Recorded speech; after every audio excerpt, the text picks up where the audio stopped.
My daughter left a note on the kitchen counter that said, "I'm done with you. This house is sold. Pack your things and make room for real people." I didn't argue. I didn't beg. I flipped the paper over and wrote just 2 words. Hours later, my phone exploded with 49 missed calls, voicemails, apologies, panic. But by then, the damage was done, because those 2 words weren't a reply. They were a warning. Hello everyone, before we continue, comment below and tell me where you're watching from so I know you're here with me. And a quick heads up, this story contains some fictional elements used for storytelling and learning purposes. Any resemblance to real people or places is coincidental, but the message behind it is meant to be useful and meaningful. The Chicago wind does not care if you have just spent 4 hours with a needle in your arm, pumping poison into your veins to kill the cancer before it kills you. It cuts right through your coat and settles in your bones. I stepped out of the yellow taxi in front of my home on Dearborn Street, and the cold hit me like a physical blow.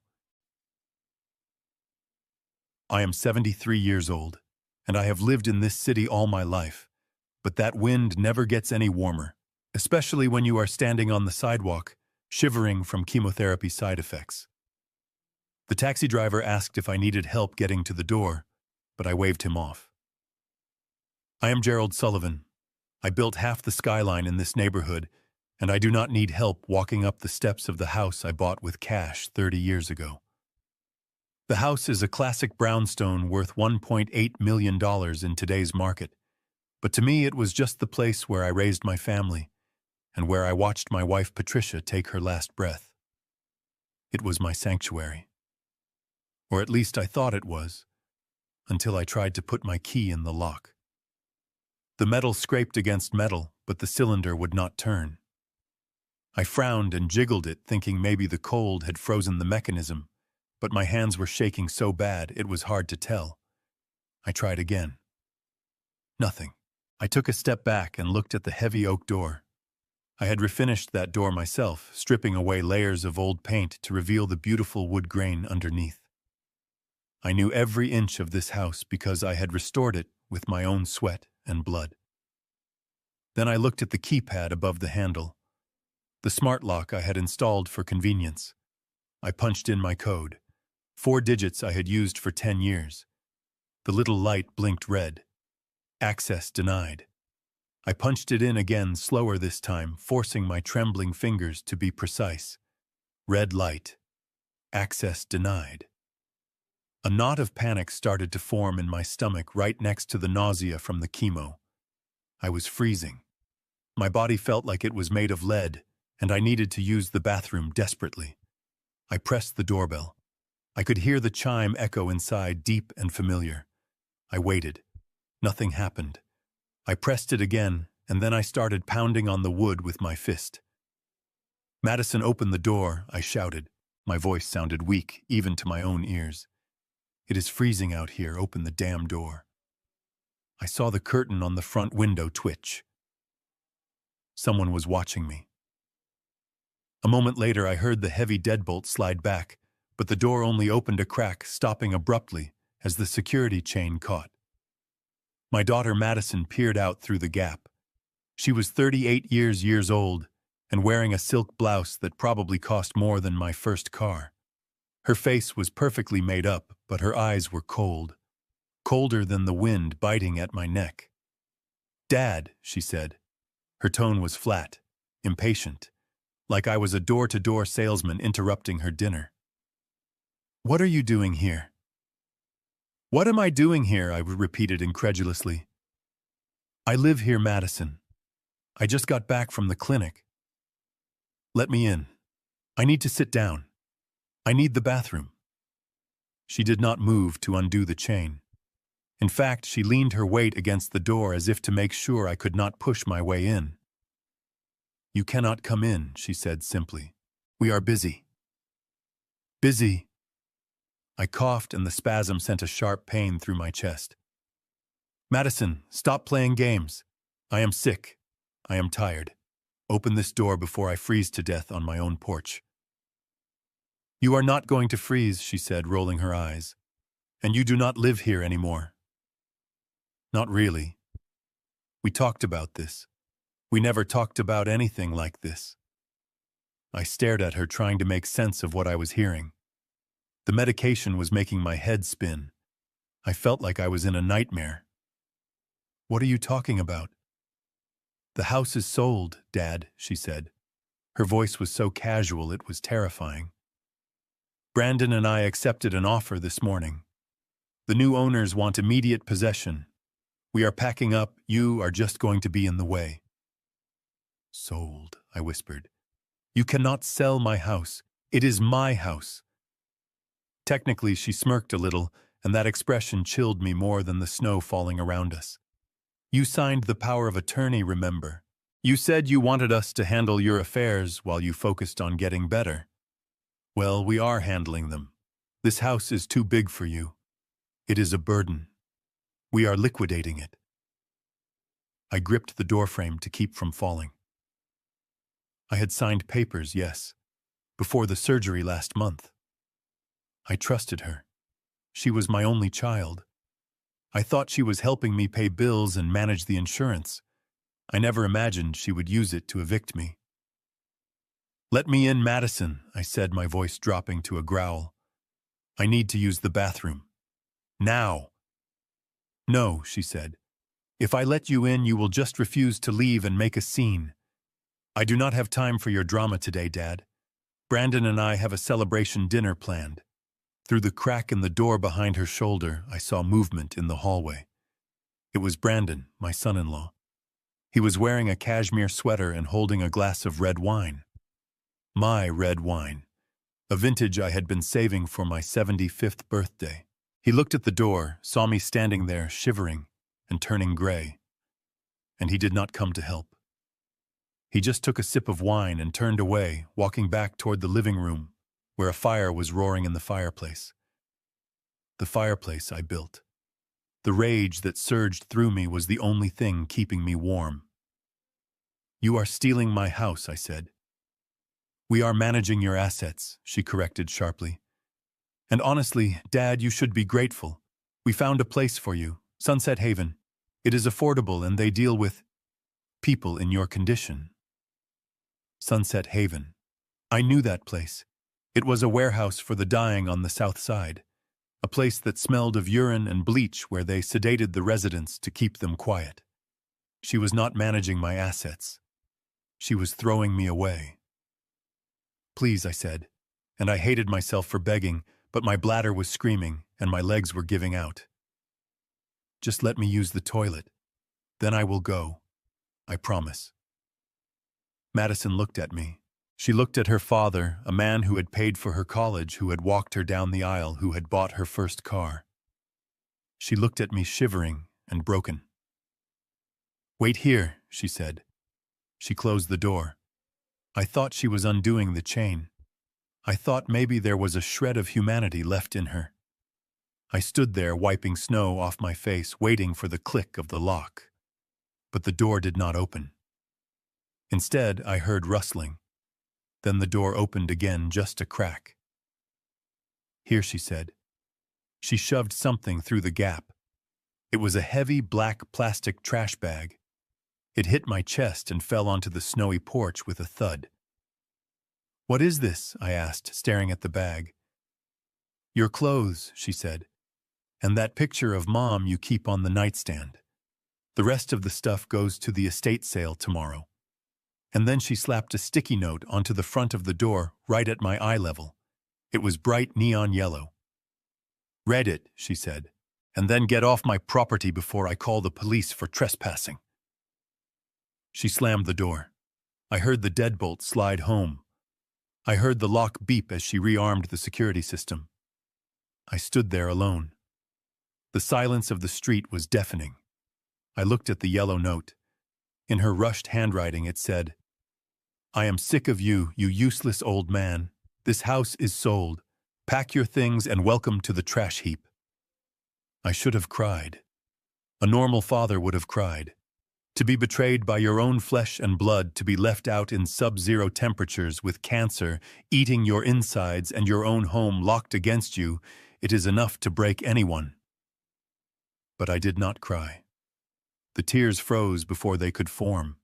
Instead, something inside me snapped back into place. It was the part of me that had survived Vietnam. The part of me that had survived the recession of 2008.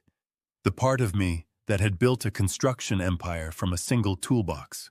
I looked down at the black trash bag. My life. My dignity. Stuffed in plastic. I bent down and picked it up. My joints screamed in protest, but I forced them to work. I was not going to die on this porch. I was not going to give her that satisfaction. I turned to leave, but then I saw it. Madison's brand new Range Rover parked in the driveway. It was gleaming white, spotless. A gift I had helped her with the down payment for just last Christmas. I reached into my coat pocket. My fingers brushed against my pill bottles, but that was not what I was looking for. I found it. My black industrial Sharpie. I never went anywhere without it. A habit from 40 years on job sites. I walked over to the Range Rover. The wind was howling now, blinding me with snow, but my hand was steady for the first time all day. I took the yellow sticky note off the door. I turned it over to the blank side. I pressed it against the driver's side window of her precious car. I wrote 2 words, just 2. Wrong move. I stuck the note to the glass right where she would see it the moment she stepped out to go to her fancy dinner. Then I threw the trash bag over my shoulder. It was heavy, but the anger made it light. I did not look back at the house. I did not look back at the warm glow of the windows or the smoke rising from the chimney. That was not my home anymore. It was a battlefield.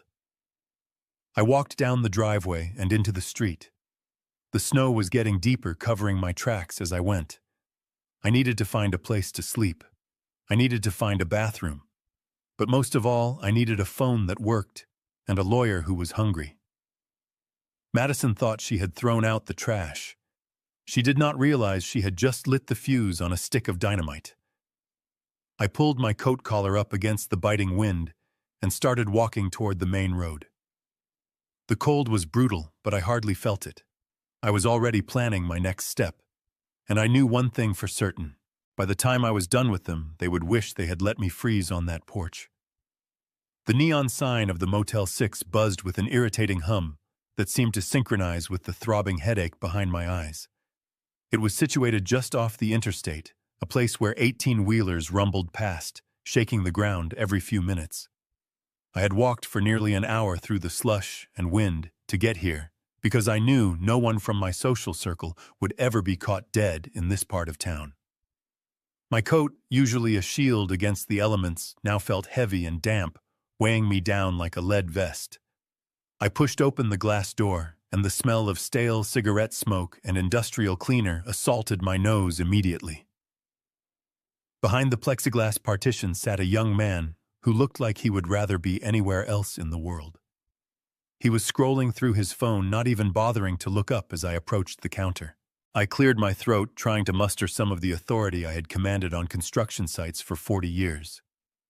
"I need a room for the night," I said. My voice was raspy. The cold air had done a number on my throat, and the nausea from the chemo was coming in waves now, making the room spin slightly. $60 plus tax, the clerk said without making eye contact. ID and credit card. I reached into my inner pocket for my wallet. My hands were still shaking violently, partly from the cold and partly from the adrenaline crash of the confrontation at the house. I pulled out my Visa Infinite card. It was made of black metal, heavy and cold to the touch. A symbol of status. A card with a limit high enough to buy a small luxury car. I slid it under the partition.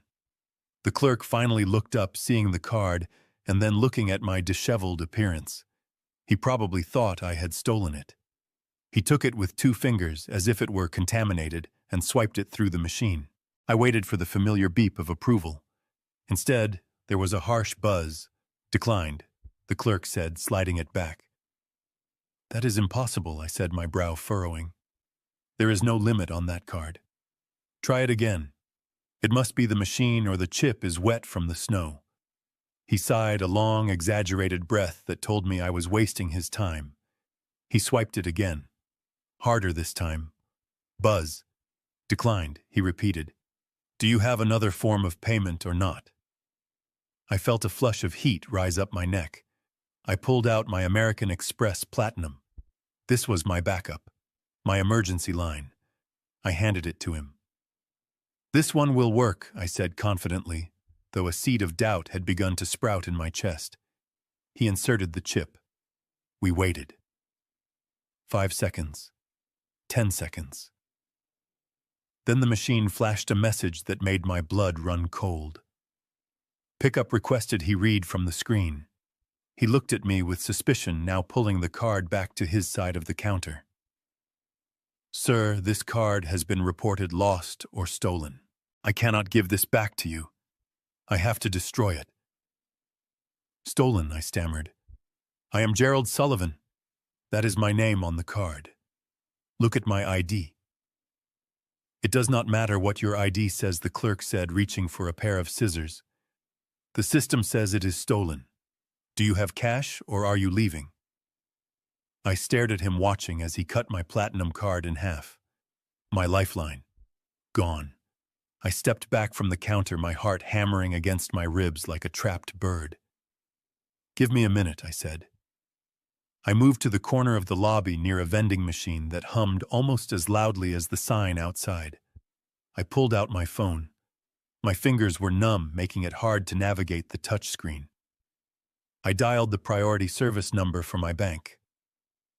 Usually they pick up on the first ring for a client of my standing. Today I was put on hold. The elevator music played a cheerful tune that felt like a mockery of my situation. Finally, a woman answered. Gerald Sullivan accounts. This is Jennifer. How can I help you today, Mr. Sullivan? Jennifer.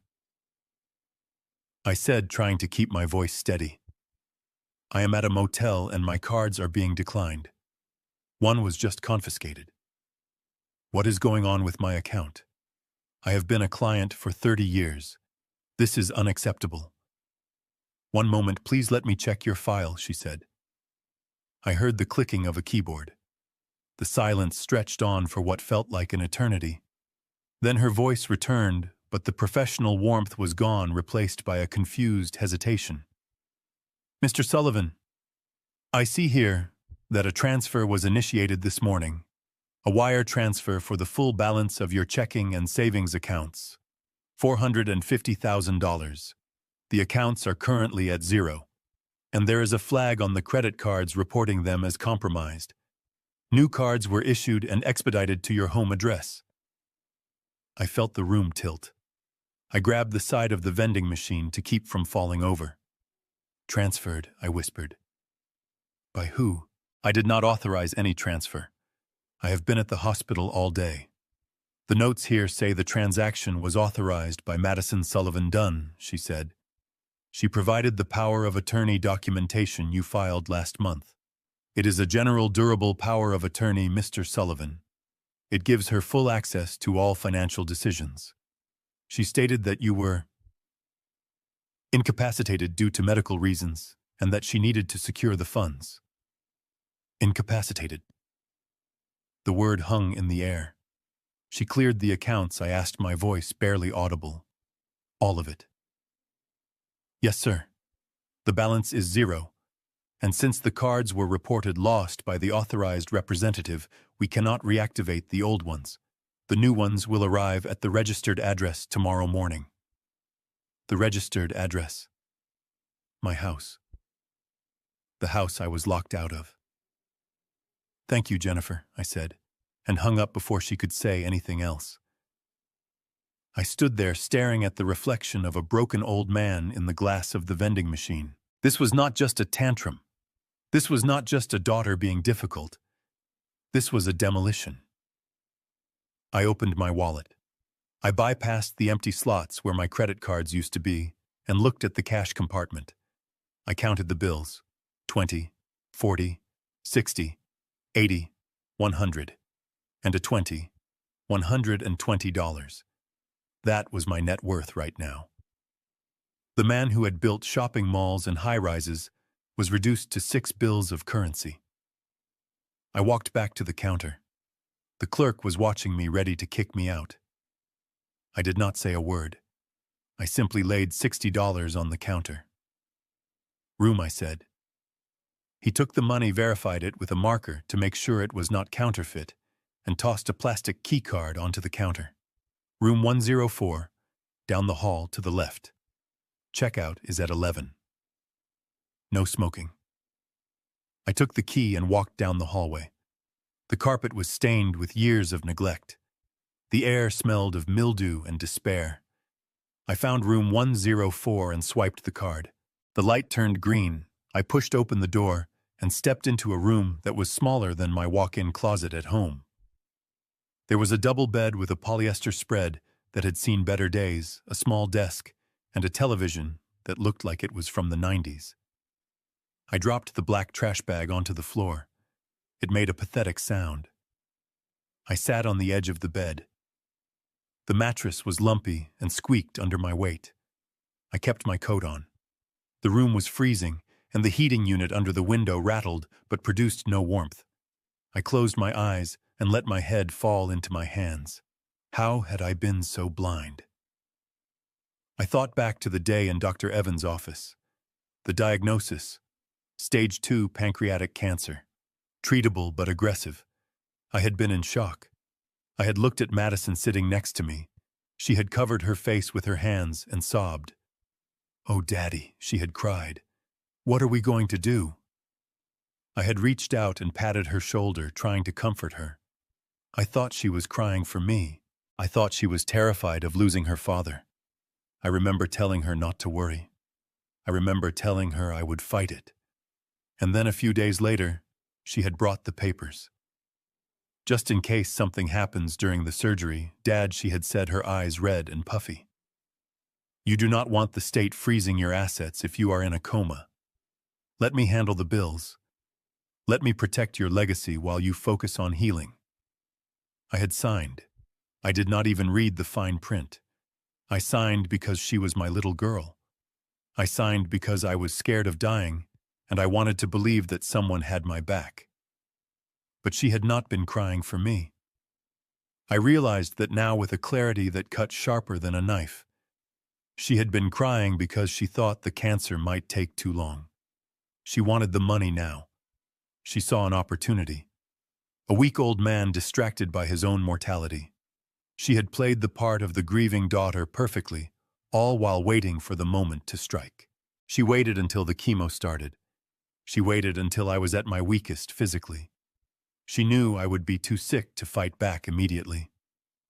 She knew the drugs would make me confused and tired. She timed it perfectly. The locks changed. The accounts drained. The cards canceled. It was a surgical strike.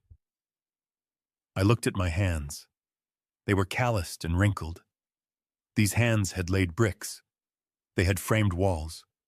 They had signed contracts worth millions. And now they were shaking, holding nothing but air. The betrayal burned in my chest, hotter than the cancer.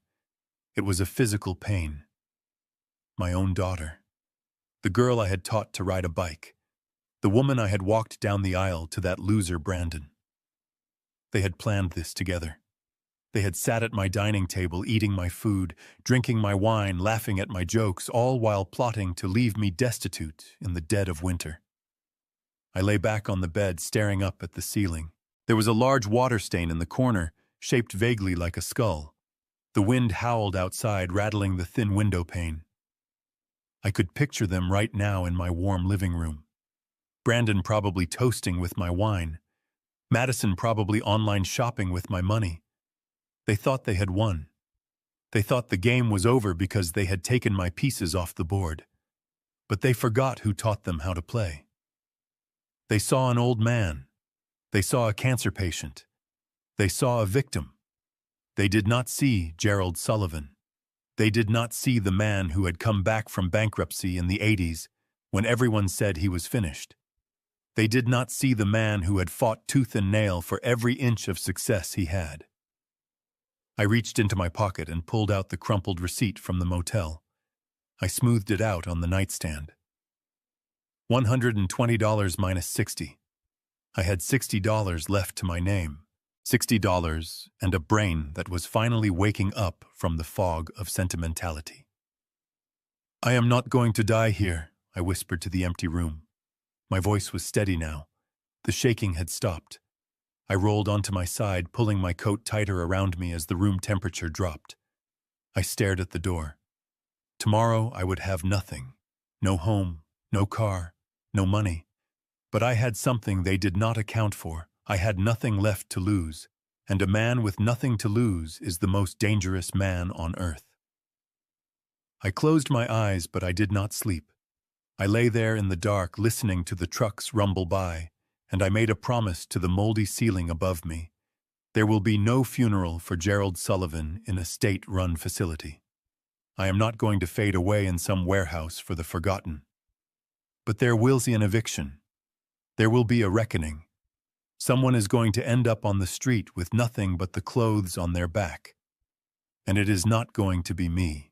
The morning sun did not bring warmth to Chicago. It only brought a harsh gray light that exposed the grime on the windows of the diner where I sat waiting. My phone had buzzed at 6 in the morning with a text from Madison that was so sickeningly sweet it almost made me vomit. Daddy let us meet for breakfast at Lou's Diner on 5th.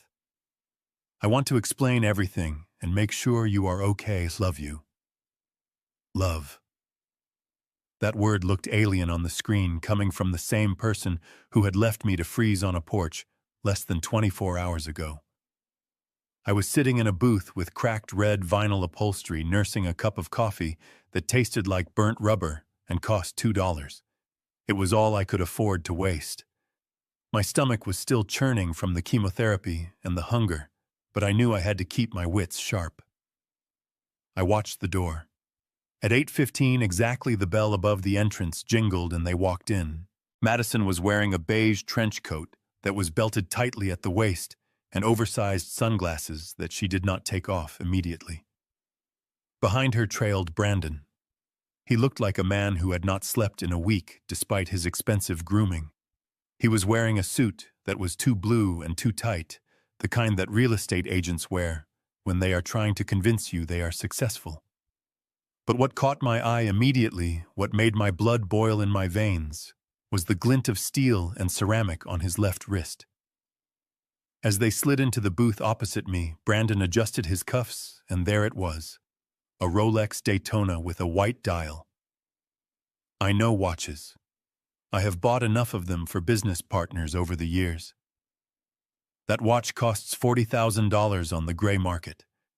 $40,000 on the wrist of a man who claimed he could not pay his own mortgage last year. A man who was currently living in my house and drinking my wine. I looked down at my own hands resting on the sticky table. My watch was gone, having been left on the dresser at home, a vintage Patek Philippe that was probably already in a pawnshop bag somewhere. Daddy, Madison said, reaching across the table to take my hand. Her palms were warm and soft, a stark contrast to the coldness in her eyes when she took off her glasses. You look terrible. Have you been taking your meds? I pulled my hand away slowly. I am fine, Madison, I said, my voice raspy. I am just tired. You said you wanted to explain. She sighed, the sound of a martyr carrying the weight of the world. We were so worried about you last night, she lied smoothly. But we had to be tough. It is the only way to get you to accept reality. You are sick, Dad. Sicker than you want to admit. The doctors told us the cancer is spreading faster than expected. You need full-time care. Professional care. I stared at her. My oncologist had told me the exact opposite 2 days ago. He said the tumor was shrinking. She was lying to my face, using my own mortality as a bargaining chip. So that is why you changed the locks, I asked, keeping my expression vacant and confused. That is why you took my money. It is for your own protection, Brandon chimed in. His voice was jittery, and he kept looking out the window at the parking lot. We liquidated the accounts to secure a spot for you at Sunset Haven. It is a top-tier facility, Dad. but it is expensive. We had to move fast. Sunset Haven. I repeated slowly, testing the words. You sold my house for Sunset Haven. We have an interested buyer, Madison said, leaning in her eyes wide with fake sincerity. A cash offer, Dad. It is a miracle, really. But we need to close the deal today to get the funds to pay for your room. If we wait, we might lose the spot, and then where would you be? We are doing this for you. We are selling our inheritance to make sure you are comfortable in your final days. She reached into her oversized designer bag and pulled out a folder. She didn't open it fully. She just slid a single sheet of paper across the table. It was dense with legal jargon, but the title was clear enough to me even without my reading glasses. Consent to Sale and Waiver of Rights. Just sign here, Dad, she said, uncapping a pen and pressing it into my hand. This just tells the lawyers that you agree with the plan, that you want us to take care of you. Once you sign this, we can take you to the facility and get you settled in a nice warm room. No more motels, no more cold. I looked at the paper. Then I looked at Brandon. He was not looking at me. He had his phone on the table face up, and he was staring at it with an intensity that was almost manic. His leg was bouncing up and down under the table, shaking the booth. Is something wrong, Brandon? I asked, letting my voice quaver like a senile old man. You seem nervous. He snapped his head up. What? No. I am just busy. I have meetings. Just sign the paper, Gerald, so we can go. I looked back down at the document. I feigned difficulty holding the pen, letting it slip through my fingers once before gripping it awkwardly. I needed time. I needed to see what was making him sweat in an air-conditioned diner. I do not know, I mumbled, playing the part of the confused geriatric. It is my house. I built the fireplace. Patricia loved that fireplace. Madison's jaw tightened. Mom is dead, Dad, she said, her voice losing some of its sweetness. And you are going to be dead too if you do not let us help you. Stop being stubborn. Think about your legacy. Do you want to die alone in a Motel 6, or do you want to be taken care of? While she was berating me, Brandon's phone lit up. A text message. It was short. The font was large because he had the settings magnified. I have excellent peripheral vision, a skill honed from years of watching for safety hazards on construction sites. The message was from a number saved only as the Turk. It read, Friday is the deadline. I am not patient. 500K or you break. I froze internally. The Turk, I knew that name. Everyone in Chicago construction knew that name. He was not a banker. He was not a legitimate lender. He was a loan shark who operated out of the back of a strip club on the West Side. He lent money to gamblers and desperate idiots who could not get approved by a bank. And if you did not pay him back, he did not send a collection agency. He sent men with baseball bats. Suddenly, the Rolex made sense. The desperation made sense. The rushed sale of a $1.8 million home for a quick cash injection made sense. Brandon had not just failed at business. He had gambled. He had borrowed from the devil, and now the devil was coming to collect. They were not selling my house to pay for my care. They were selling my house to save Brandon's kneecaps. I looked at Madison. Did she know? The desperation in her eyes told me she did. She was willing to throw her own father into a warehouse to die just to cover her husband's gambling debts. Dad signed the paper, she hissed, pushing the document closer. Now. I took a deep breath. I let my hand shake visibly. I lowered the pen to the paper. Okay, I said softly. Okay. I want to be safe. I pressed the pen to the signature line. But I did not sign Gerald Sullivan. Not the way I signed my checks. Not the way I signed the deed to the house 30 years ago. My real signature has a distinctive loop on the G and a sharp underline beneath the whole name. It is muscle memory. Instead, I let my hand wobble. I wrote a jagged, messy scrawl that barely resembled my name. I missed the line slightly. To the untrained eye, it looked like the signature of a weak, dying man. But to a forensic handwriting expert or a judge, it would look like exactly what it was. A signature made under duress or by a person who was not of sound mind. Or better yet, simply a forgery that did not match the specimen on file. There I whispered, dropping the pen. "Is that okay?" Brandon snatched the paper before the ink was even dry. He stared at it, and a grin broke across his face that was pure predatory relief. "Perfect," he said. "That is perfect." He shoved the paper into his briefcase and stood up immediately. "We have to go," he said to Madison, checking his watch again. "The title company is waiting." Madison stood up too. She looked at me, and for a second, just a fleeting second, I saw a flicker of guilt. But she crushed it instantly. "Finish your coffee, Dad," she said.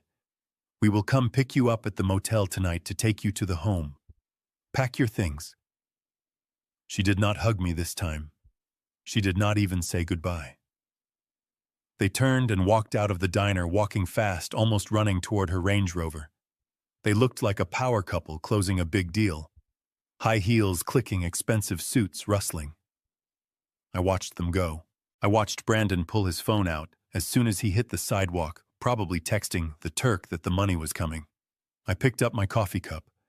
It was cold now, but I drank it anyway. The bitterness was grounding. They thought they had won.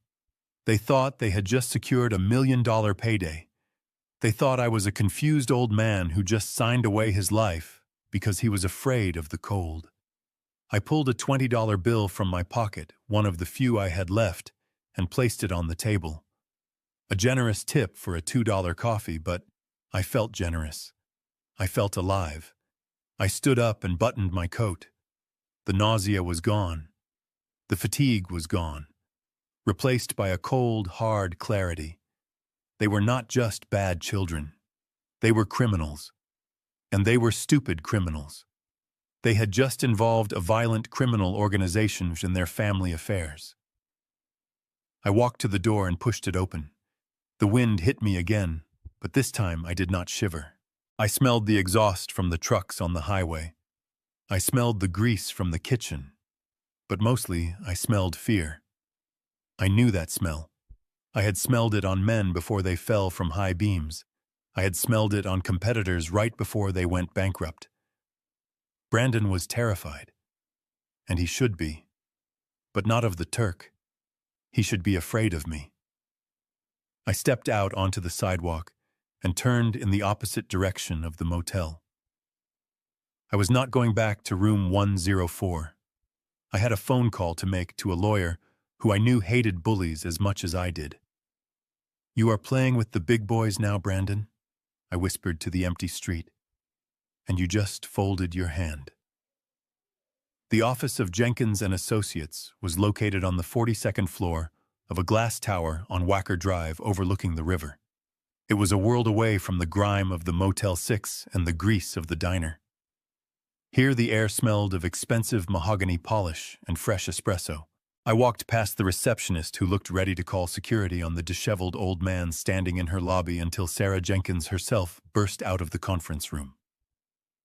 Sarah is the daughter of my best friend from the Army, a man who took a bullet meant for me in 1971. I paid for her law school tuition anonymously, though I suspect she always knew. She is 32 years old, sharp as a tack, and has a tolerance for nonsense that is lower than mine. When she saw me standing there in my wrinkled coat with dark circles under my eyes, she did not say a word. She just grabbed my arm and pulled me into her corner office, slamming the door shut and blinding the windows with a touch of a button. "Sit," she commanded, pointing to the leather chair opposite her desk. She poured a glass of water from a crystal carafe and shoved it into my hand. "You look like hell, Uncle Jerry. I thought you were recovering at home. Why are you here looking like a homeless person?" I drank the water in one gulp. "I am homeless, Sarah," I said, placing the glass down on her pristine desk. Madison kicked me out. She changed the locks, she drained the accounts, and she is selling the house. Sarah stopped moving. She stood perfectly still behind her desk, her eyes narrowing into dangerous slits. She did not ask if I was joking. She knows Madison. She knows Brandon.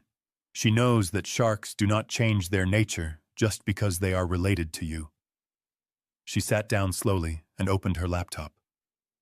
Tell me everything, she said, and do not leave out a single detail. I told her. I told her about the freezing porch, the trash bag the night at the motel, and the meeting at the diner. I told her about the power of attorney I signed when I was scared of the surgery. I told her about the Rolex and the text message from the Turk. When I finished, Sarah was silent for a long moment. Then she started typing. Her fingers flew across the keyboard with a violence that matched the anger radiating off her.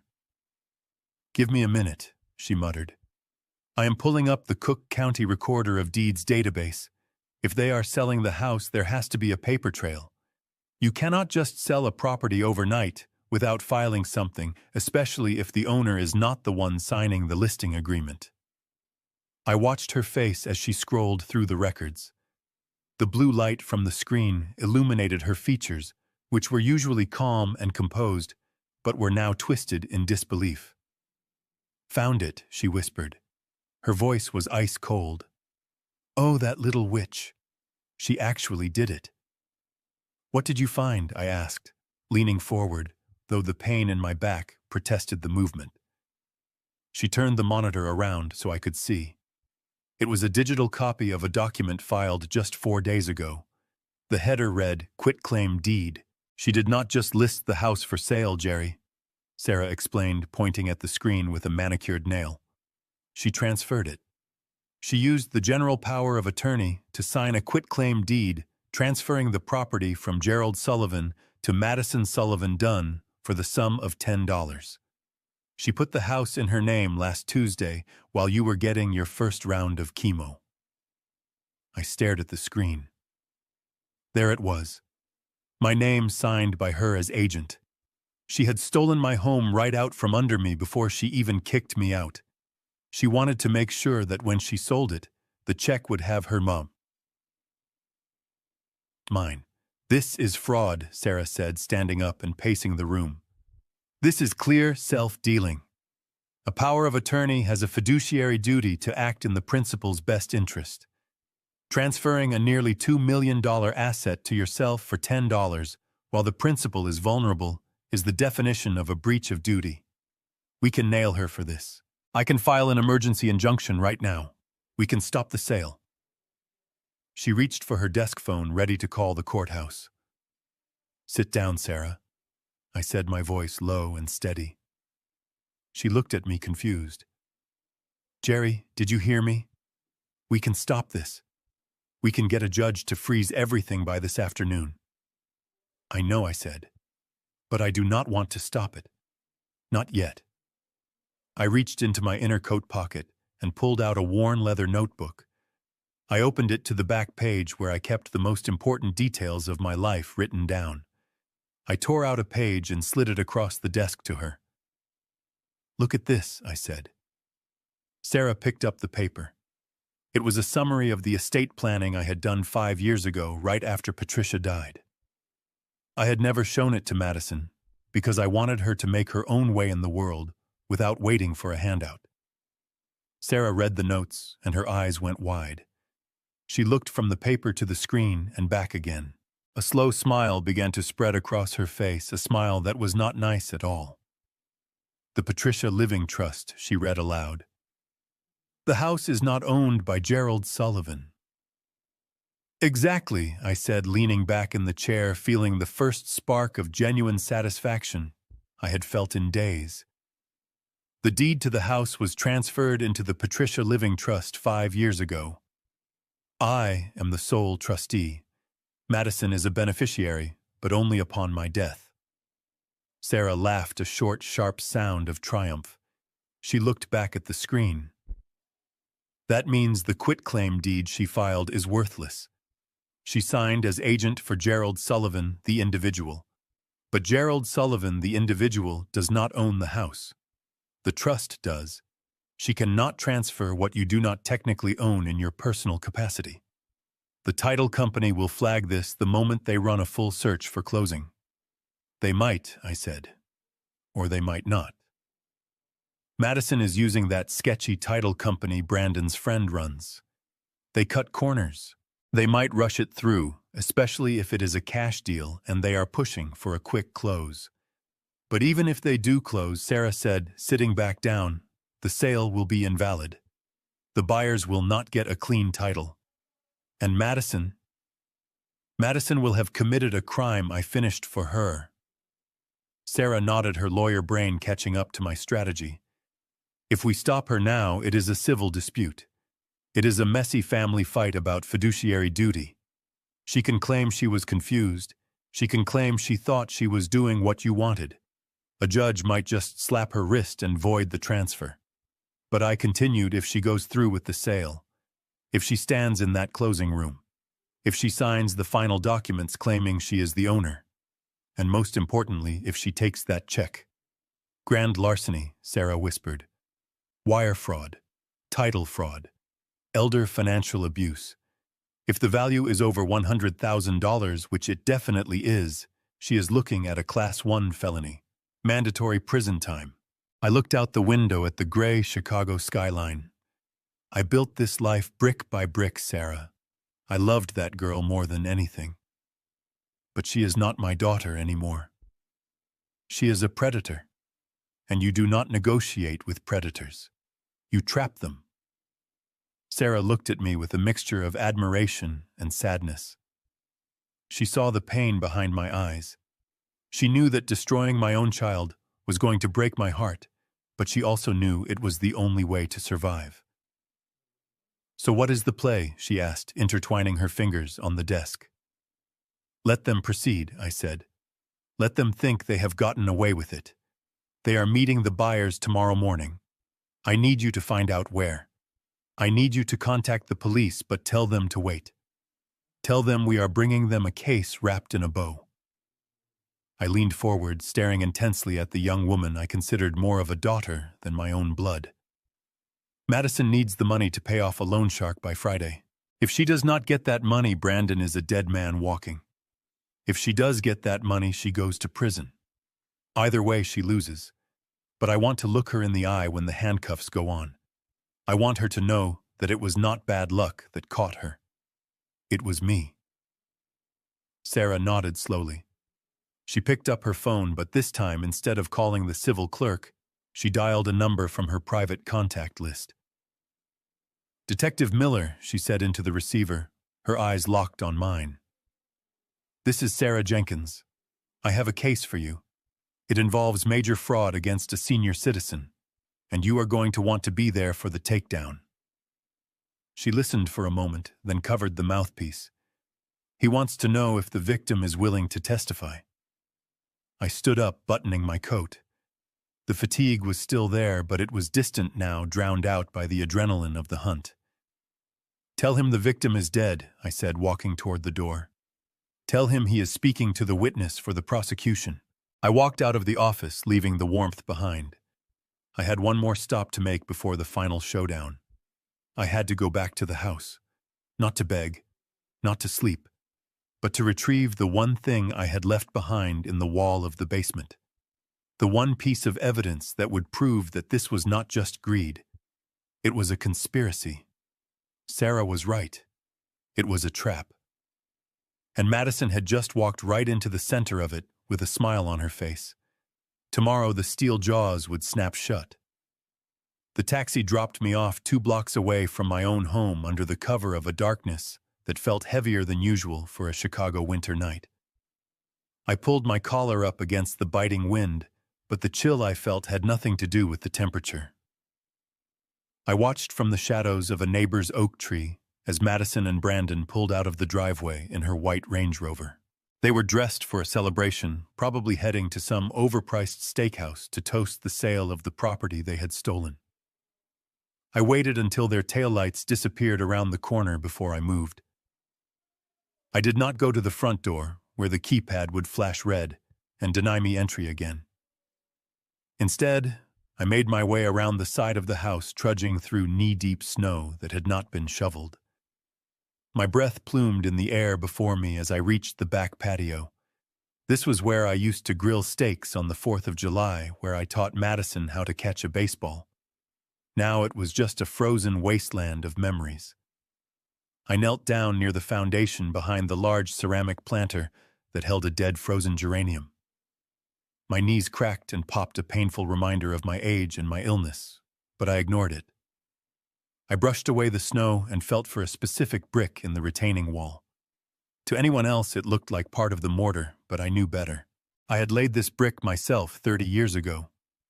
I pushed on the left corner and it pivoted slightly, revealing a small, hollow space behind it. Inside, wrapped in plastic, was a single brass key. It was the master key to the service entrance in the basement, a door that had not been opened in a decade. My hands were shaking as I slid the key into the lock, but it turned with a smooth, satisfying click. The door groaned as I pulled it open, and I slipped inside, closing it quickly behind me to shut out the howling wind. The silence of the basement enveloped me. It smelled of damp concrete and cedar, the same smell it had possessed for 30 years. I stood there for a moment in the dark, letting my eyes adjust. I was an intruder in the castle I had built. I moved quietly up the stairs, avoiding the third step that always creaked. I knew the anatomy of this house better than I knew the back of my own hand. I emerged into the kitchen, and the sight that greeted me made my stomach turn. The house was not just being sold, it was being gutted. Boxes were stacked everywhere. The paintings were gone from the walls, leaving behind pale, rectangular ghosts on the wallpaper. My favorite armchair was covered in plastic. The china cabinet was empty. They had worked fast, efficiently, erasing 40 years of history in less than 2 days. It was surgical and heartless. They were not just moving, they were fleeing. I walked through the living room, my footsteps muffled by the thick Persian rug they had not yet rolled up. I headed straight for my study. This room had always been my sanctuary. It was where I drafted blueprints, where I balanced the books, where I sat and drank scotch when the weight of the world got too heavy. Now the mahogany desk was bare, stripped of my family photos and my antique lamp. But in the corner behind a heavy velvet curtain stood the safe. It was a Diebold floor model, a beast of steel and concrete that weighed half a ton. It was older than Madison. It did not have a digital keypad or a fingerprint scanner. It had a mechanical dial that required a delicate touch and patience, things neither my daughter nor her husband possessed. They were the generation of instant gratification. They probably looked at this relic and assumed it was empty or too much trouble to crack. I knelt before it. My fingers found the cold steel of the dial. Right 4 turns to 32. Left 3 turns to 10. Right 2 turns to 55. Left to 0.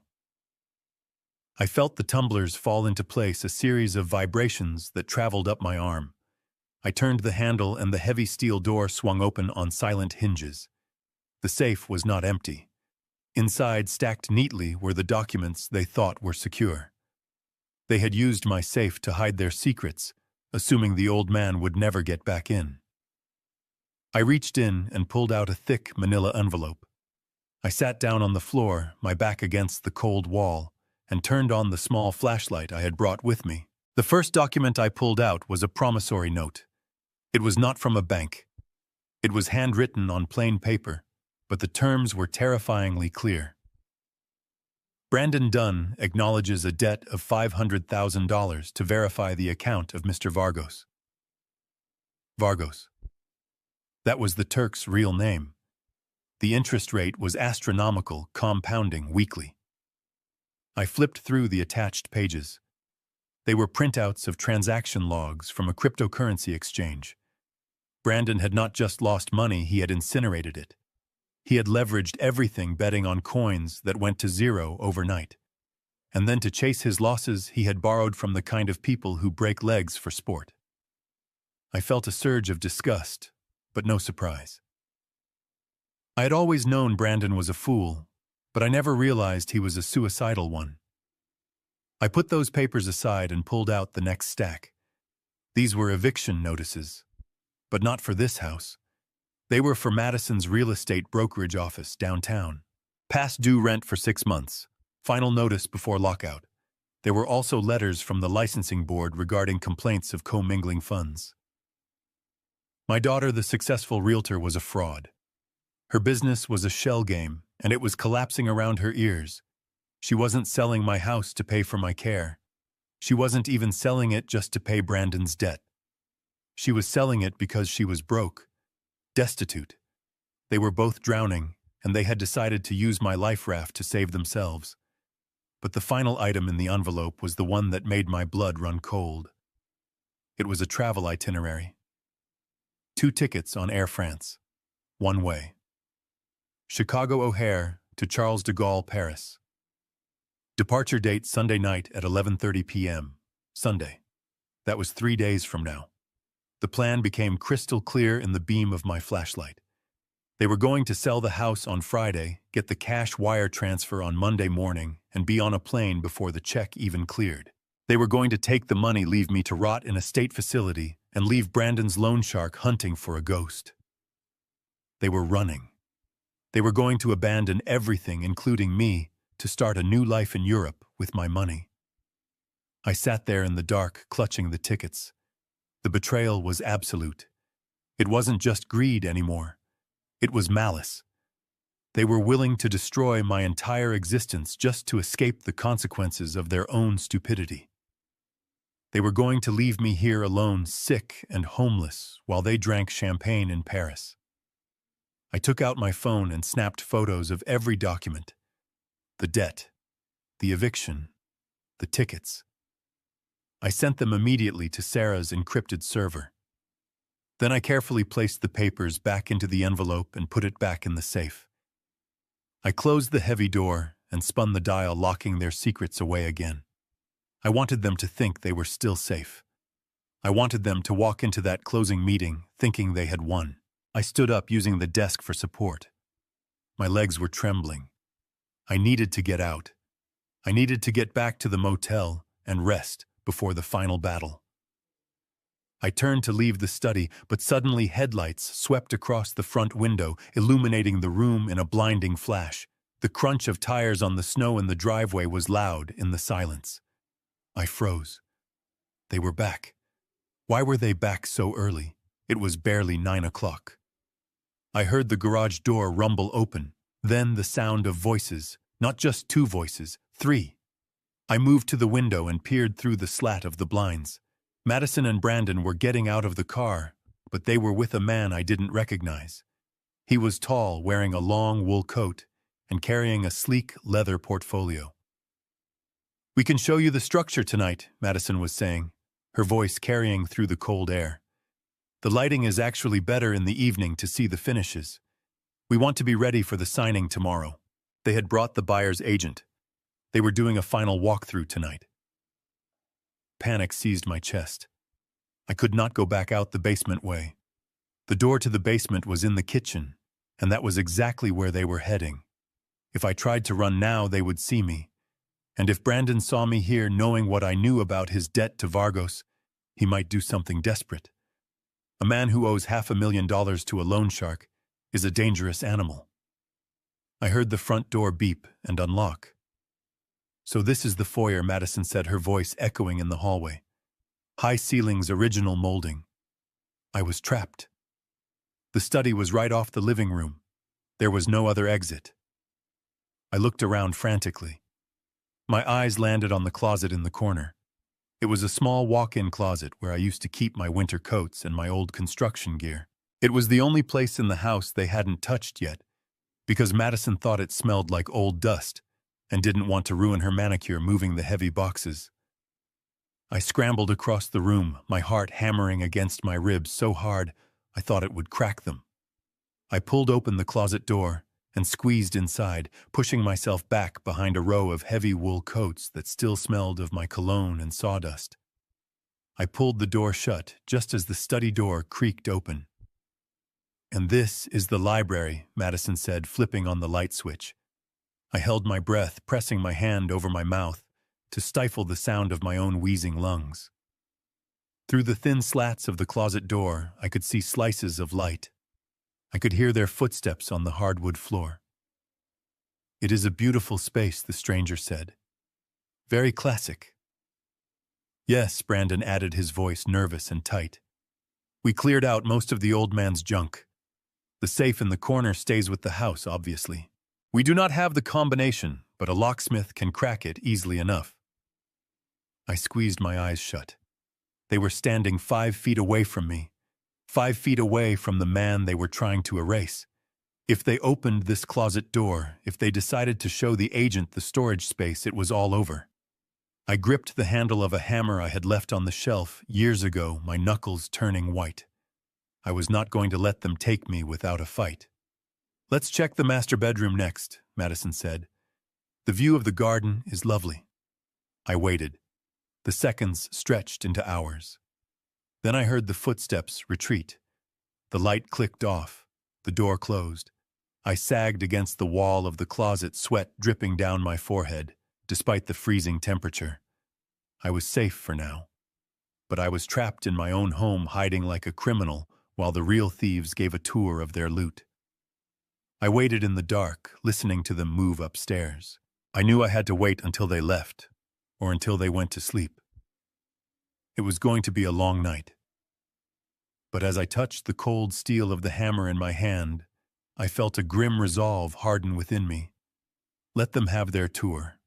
Let them dream of Paris. Because tomorrow when they wake up, they are going to find out that the old man in the closet has a very long memory, and he is done playing nice. I pressed my back against the rough plaster wall of the closet and tried to will my heart to stop hammering against my ribs. The space was tight, filled with the smell of mothballs and old cedar, a scent that used to remind me of winter coats and holiday visits, but now smelled like a tomb. I was surrounded by the ghosts of my past heavy wool trenches I wore on job sites, flannel shirts from weekends at the lake, and a tuxedo I had not worn since Patricia's funeral. Through the thin wooden slats of the louvered door, I could see slices of the master bedroom. It was a room I had designed with my own hands, positioning the windows to catch the morning sun just the way my wife liked it. Now it was occupied by 2 people plotting my destruction. Madison and Brandon walked into the room, and I flinched as they tossed their heavy winter coats onto the bed. The mattress creaked, a familiar sound that felt like a violation. They did not sit down. They were too wired, too full of nervous energy. Brandon began to pace. I could see flashes of his expensive Italian loafers scuffing back and forth across the hardwood floor. He was wringing his hands, a gesture of weakness I had seen 1,000 times before, but never with such lethal stakes. "Are you sure about the signature, Maddie?" he asked, his voice trembling. It was high and thin, tight with panic. The agent at the title company looked at it for a long time. He held it up to the light. "If they run a verification against the deed on file, we are dead. You know what Vargos said. If I do not have the cash by noon on Monday, they are not just going to break my legs. They are going to put me in a boat and dump me in the Chicago River." I held my breath. Vargos. Hearing the name spoken aloud in my own bedroom made the danger real. These were not just bad financial decisions. These were life and death consequences brought into my sanctuary. Madison laughed. It was a sound that chilled me to the bone, not because it was evil, but because it was so utterly devoid of empathy. She sounded annoyed, like a mother tired of comforting a whining child. "Relax, Brandon," she said, and I could hear the click of her heels as she walked to the vanity. "The old man is senile. Did you see his hands shaking at the diner? He could barely hold the pen." I told the agent it was Parkinson's coupled with the chemo. They just want their commission. It is a cash deal closing in 48 hours. They are not going to look too hard at a messy signature when there is a $50,000 commission check waiting for them. But what if he talks Brandon Prest? What if he figures out what we are doing? He is sick, Maddie, but he is not stupid. He built this house. He knows people. He knows nobody, she snapped. Who is he going to call? His lawyer is dead. His friends are all in Florida or in the ground. I have his phone monitored. I have his bank accounts drained. He is powerless, Brandon. He is just a sick old man who is confused and scared. By the time he realizes what is happening, we will be over the Atlantic. I slowly reached into my pocket, my hand moving with the stealth of a soldier. I withdrew my phone. The screen was dim, but I could see the red button of the voice recorder app. I pressed it. The timer started counting up. 1 second, 2 seconds. I held the microphone close to the gap in the door slats. So what is the timeline exactly? Brandon asked, his pacing slowing down slightly as her confidence seemed to bolster him. We drop him at Sunset Haven tomorrow night, she said casually, as if discussing dropping off dry cleaning. I paid for 3 months up front with the cash I pulled from his savings account. It was the cheapest package they had shared. Room no private nurse. 3 months, Brandon repeated. And then what? Then nothing, she said. By the time the money runs out and the facility kicks him to the curb, we will be settling into the apartment in the Marais. We will be in Paris, Brandon drinking wine and forgetting this miserable winter. When the payments stop, Sunset Haven will make him a ward of the state. He will go into the indigent care system. He had a good life. He lived longer than most. Now it is our turn. We deserve this. We deserve to be happy without his dead weight dragging us down. I closed my eyes in the dark. A single tear leaked out, hot and angry, but I wiped it away instantly. My daughter, my flesh and blood. She was not just stealing my money. She was sentencing me to a slow, lonely death in a state-run warehouse just so she could live in luxury in France. The cruelty was so calculated, so casual, that it took my breath away. Whatever guilt I had felt about trapping them, whatever hesitation I had about sending my only child to prison, evaporated in that musty closet. They had crossed a line from which there was no return. They were not family anymore. They were targets. Brandon stopped pacing. I saw his shadow fall across the closet door. The recording was still running, capturing every damning word, but now my heart began to pound so hard I was sure they could hear it. I need to change my shirt, he said, his voice moving closer. I sweat through this one during the showing. I think your dad left some old button-downs in here. I saw a few hanging up when we did the clear-out. No, don't bother, Madison said from across the room. Just wait until we get to the hotel. I just want to get out of this wet shirt, Maddie. It stinks of fear and nervous sweat, he argued. I gripped the handle of the heavy framing hammer I had found on the shelf. It was cold steel wrapped in worn rubber. If he opened this door, if he saw me crouching here in the dark, I knew what would happen. Brandon was desperate. A desperate man facing a loan shark's deadline is capable of anything. If he found me, he would realize the game was up. He would realize I knew everything. And to save himself, he might try to silence me permanently. I shifted my weight, planting my feet. I prepared myself to swing. I was 73 years old and weakened by cancer, but I had swung hammers for 50 years. I would only get one shot. I saw the brass doorknob of the closet begin to turn. The latch clicked. The door moved a fraction of an inch. A thin beam of light widened across my face. I tightened my grip on the hammer, raising it slowly. I could hear his breathing on the other side of the wood. Suddenly, a loud chime echoed through the house. Bing bong! Brandon jumped, his hand flying off the doorknob as if it were red hot. What the hell was that? He yelped. Pizza, Madison said, her voice sounding bored. I ordered a deep dish. I am starving. Go get it. Brandon let out a long, shaky breath. He looked at the closet door one last time, hesitating. I held perfectly still, my muscles coiled like springs.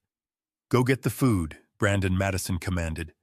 I will find you a shirt from the donation pile in the garage later. Fine, he muttered. He turned and walked away. I heard their footsteps retreating down the hallway, then the sound of them descending the stairs. I let out a breath that shuddered through my entire body. I lowered the hammer. My hands were shaking so bad I almost dropped the phone. I looked at the screen. The recording was still running. 4 minutes and 12 seconds. 4 minutes that would put them away for 10 years. I waited until I heard the distant sound of the front door opening and the murmur of the delivery driver. I knew I had a window. A very small window while they were distracted by food and wine in the kitchen. I slipped the phone into my pocket. I pushed the closet door open silently. The room was empty. The bed was still piled with their coats. I moved like a ghost across the carpet. I did not go out the bedroom door. That was too risky. Instead, I went to the window that looked out over the flat roof of the sunroom. I unlatched the window. It was frozen shut with ice. I pushed harder, ignoring the pain in my chest. With a crack, the ice broke and the sash slid up. The wind howled instantly, biting at my face, but to me, it felt like freedom. I climbed out onto the snowy roof, closing the window behind me. I scrambled down the trellis, my old muscles screaming in protest, dropping into the deep snow of the backyard. I did not look back. I had the documents. I had the recording. And I had my life. I disappeared into the night, leaving them to enjoy their last meal in freedom. They thought they were celebrating a victory. They had no idea they were just fattening themselves up for the slaughter. And as I walked back toward the main road to find a taxi, I touched the phone in my pocket and smiled. "Enjoy the pizza, Madison," I whispered into the wind. "It is going to be the last good meal you have for a very long time." The sun rose over Chicago on Friday morning, painting the sky in shades of bruised purple and gray that matched the dark circles under my eyes perfectly. I had not slept a wink in the motel bed, but I did not feel tired. I felt electric. The human body is a strange machine. It can be failing from cancer and crumbling from age, but give it a purpose, give it a target, and it will run on pure spite for days. I sat at the small wobbly desk in room 104 with a list of phone numbers and a plan that was going to turn the predator into the prey. Today was not about emotions. Today was about business. And business was something I understood better than anyone in my family ever gave me credit for. At 9 o'clock sharp, I walked into the branch of a private bank on Michigan Avenue. This was not the bank Madison knew about. This was not the joint account she had drained or the savings fund she had pilfered. This was where I kept my Roth IRA and a separate investment portfolio I had started back in the 80s. It was money I had never touched at money. I had let compound quietly for decades, intending it to be a surprise inheritance for my grandchildren, or a safety net for a catastrophic event. Well, the catastrophe had arrived, and her name was Madison. The account manager looked at me with concern when I asked for a cashier's check drawn against the liquidation of the portfolio.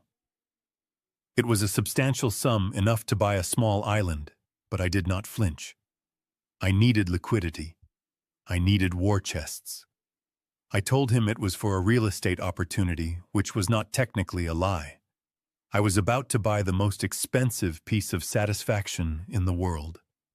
When I walked out of that bank with the check folded in my inner pocket, I felt the weight of it against my chest like armor. I was no longer a destitute old man. I was a capitalist with capital, and I was ready to go shopping. My first call was to Frank Russo. Frank owns the commercial building downtown where Madison rents her fancy office suite. We go back 20 years to when I helped him pour the foundation for his first parking garage. Frank is a good man, but he is a businessman, and he has no patience for deadbeats. I knew from the papers I had found in the safe that Madison was 6 months behind on rent and facing eviction. To a landlord, a tenant who does not pay is like a termite eating away at the investment. Frank picked up on the second ring, sounding harassed. "Gerald," he boomed, his voice rough with smoke. "I have not heard from you since the diagnosis. How are you holding up?" "I am surviving, Frank," I said, watching the traffic speed by on the slushy street. "I am actually calling about business. I hear you have a problem tenant on the 4th floor. Sullivan Realty." Frank let out a groan that rumbled through the phone line. Do not get me started, Gerald. I know she is your daughter, but she is bleeding me dry. 6 months no rent. She keeps promising the check is in the mail. I am filing the eviction papers on Monday. I hate to do it to family, but I have bills too. Do not file on Monday. Frank, I said, my voice calm. Sell the lease to me. There was a silence on the line. What did you say? I want to buy out her lease, I explained. And I want to purchase the debt. Assign the arrears to me. I will pay you the full back rent today, plus a premium for the remaining term of the lease. You get your money immediately, no lawyers, no court dates. I become the landlord. I become the holder of the debt. Frank hesitated. Gerald, why would you do that? She is your kid. You want to bail her out. I watched a pigeon pecking at a frozen crust of bread on the sidewalk. Something like that, Frank. I want to handle it personally. Just send the assignment of debt agreement to my lawyer, Sarah. She will wire you the funds by noon. You are a saint, Gerald, Frank said, sounding relieved. A saint. Most fathers would let her sink. I will have the papers over in an hour. I hung up. A saint. The word tasted like ash in my mouth. I was not saving her. I was buying the trap door she was standing on. Now I controlled her professional space. I could change the locks on her office, just like she changed the locks on my home.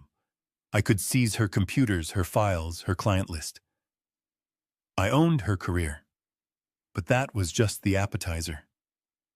The main course was Brandon. I made my way to Sarah's office. She was already waiting for me, her face pale but determined. She had the documents ready. This was the trickier part of the plan. Buying a debt from a legitimate landlord is easy. Buying a debt from a predatory lending agency that operates in the gray areas of the law requires finesse. The debt Brandon owed was held by a shell company called Apex Asset Recovery. It was the corporate front for Vargo's and his loan shark operation. They used it to wash their money and enforce their collections through the court system when breaking legs was too messy. Sarah made the call on speakerphone. She identified herself as representing an anonymous investor interested in purchasing a portfolio of high-risk distressed debt. She specifically inquired about the promissory note for Brandon Dunn. The voice on the other end was smooth, aggressive, and suspicious. Why would your client want that paper? The borrower is underwater. We are about to move to aggressive enforcement measures. That was code for physical violence. My client specializes in long-term recovery. Sarah said, her voice steady and professional. We know the borrower is insolvent. We know he has no assets in his name. If you move to enforcement, you get nothing but a jail sentence. My client is offering you 60 cents on the dollar. Cash. Today. You get $300,000 guaranteed instead of chasing a ghost for $500,000. There was a long pause. I could hear the man on the other end doing the math. To a shark, guaranteed meat is better than a potential feast that might fight back. They thought Brandon was broke. They thought he was a loser who was about to flee the country. Getting $300,000 back on a bad bet was a smart business move for them. Make it 70 cents, the voice said. Done, Sarah replied without hesitating. Send the transfer agreement. We sat in silence while the emails pinged back and forth. I watched the progress bar on the wire transfer screen. It moved agonizingly slow. This was the majority of my liquid cash. If this went wrong, I would be broke for real. But I did not care. Money is just a tool, and today I was using it to buy a sledgehammer. The confirmation flashed on the screen. Transfer complete. Ownership of the promissory note is assigned to the Patricia Living Trust. I let out a breath I did not know I was holding. It was done. I stood up and walked to the window looking out over the city. The transformation was complete. Yesterday, I was just a father. I was a nuisance. I was a line item in their budget to be erased. Today, I was something else entirely. I was the landlord who held the keys to Madison's office. I was the creditor who held the note on Brandon's life. They owed me over $500,000. They owed me 6 months of rent. And legally, I had the right to demand immediate payment or seize every asset they possessed. They were walking into that closing tomorrow thinking they were about to get a check for $1.8 million. They had no idea that I was going to be the one cashing them out. I am not just their father anymore, I whispered to the glass reflection. I am their owner. Sarah came up beside me and handed me a thick file folder containing all the executed agreements. You know this is going to destroy them, Jerry, she said softly. Once we drop this on the table, there is no coming back. They will be ruined. They destroyed themselves, Sarah, I said, taking the file. I am just the one sweeping up the debris. I left her office and went back to the motel. I needed to prepare. I needed to shave. I needed to iron the one good suit I had managed to salvage from the trash bag. I wanted to look impeccable. As I was steaming the wrinkles out of my white shirt, my phone buzzed on the nightstand. I picked it up. It was a text from Madison. Dad, remember to be at the lawyer's office tomorrow at 9 a.m. sharp. Do not be late. And please try to clean yourself up. Wear something decent. We do not want you looking like a homeless person in front of the buyers. It is embarrassing. I stared at the screen. The audacity was breathtaking. Even now, at the 11th hour, she was worried about appearances. She was worried about being embarrassed by the father she had robbed. She had no idea that the homeless person she was so ashamed of now owned the very ground she stood on. I typed my reply, slowly savoring every letter. I will wear my best suit, Madison. See you at 9. I hit send and tossed the phone onto the bed. I looked at myself in the cracked mirror of the motel room. The man looking back was old and tired, but his eyes were clear. They burned with a cold blue fire. Tomorrow morning at 9 o'clock, the lesson begins, and I was going to make sure they learned it well. The law offices of Sterling and Hightower were located on the top floor of the Handcuffs Center, offering a view of Chicago that usually cost $1,000 an hour to look at. The conference room was a cavern of glass and polished mahogany designed to intimidate anyone who walked through the double doors. It smelled of lemon polish and the kind of aggressive air conditioning that only rich people seem to enjoy in the middle of winter. Sitting on one side of the massive oval table were Dr. Stephen Evans and his pregnant wife, Rebecca.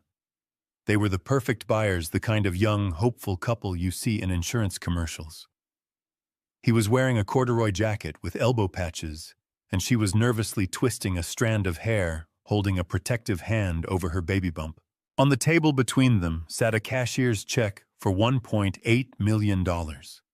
It was a beautiful, terrifying piece of paper. It represented their entire future, their savings, and a massive mortgage they had likely stretched themselves thin to secure. They were smiling politely, unaware that they were sitting across from two vultures who were about to pick their bones clean. I knew Dr. Evans by reputation. He was a pediatric surgeon at Lurie Children's Hospital, a man who spent his days saving lives, while my son-in-law spent his days destroying his own. Watching them on the security feed Sarah had hacked into from her tablet in the hallway gave me a pang of guilt. They were innocent bystanders in this war. They thought they were buying a home to raise their child in a place with a garden and good schools. They had no idea they were buying a crime scene. But I comforted myself with the knowledge that I was about to save them from a legal nightmare that would have dragged on for years. On the other side of the table sat Madison and Brandon. They looked like royalty. Madison was wearing a structured black dress that screamed power and sophistication, her hair pulled back in a severe bun that showed off diamond earrings I knew she hadn't paid for. Brandon was in a custom gray suit that probably cost more than my first car. He looked the part of the grieving, dutiful son-in-law, but if you looked closely, you could see the cracks in the porcelain. He was vibrating. His leg was bouncing under the table so hard it was making the water pitcher tremble. He kept shooting glances at the grandfather clock in the corner, checking the time against his Rolex every 30 seconds.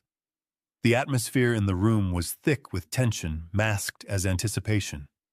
The title agent, a man named Mr. Madison Henderson, who looked like he cut corners for a living, was shuffling papers, organizing the stack that would transfer my legacy into Madison's pocket. "We are just waiting for my father," Madison said, giving the buyers a tight, practiced smile. "He is a little slow these days. The medication, you know. It makes him confused about time." "Of course," Rebecca said, her voice full of sympathy. "We are in no rush. It is so hard to let go of a family home. We promise we will take good care of it. We love the garden." Madison nodded, her eyes cold. "Yes, well, he needs the money for his care. It is the best thing for him, really." Brandon leaned in, whispering something to Madison that the buyers couldn't hear, but I could imagine. He was probably asking if I was actually coming.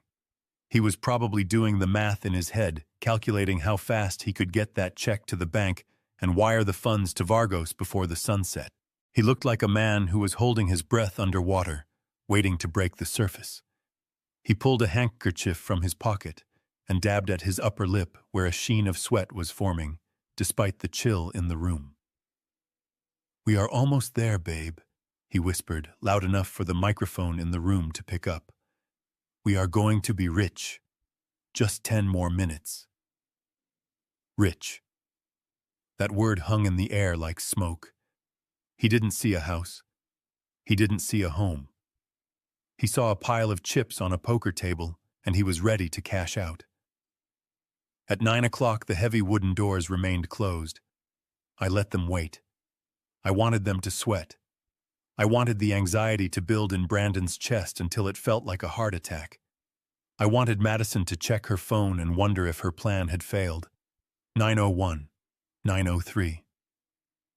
I adjusted my cufflinks in the hallway. I looked at my reflection in the glass panel. The man looking back was not the shivering invalid from the porch. The man looking back was Gerald Sullivan, the man who had stared down union bosses and mafia enforcers in the 80s. I was wearing an Armani suit I had bought 20 years ago, a classic charcoal wool that fit me a little looser now, but still carried the authority of a general's uniform. My shoes were polished to a mirror shine. My face was clean-shaven, the gray stubble gone, revealing the sharp jawline that Madison had inherited, but clearly did not respect. "Ready?" Sarah asked, standing beside me. She was holding a thick leather briefcase, the weapon that would end their lives as they knew them. Behind us stood 2 plainclothes detectives, Detectives Miller and Kowalski, looking like bored businessmen, but carrying badges that said otherwise.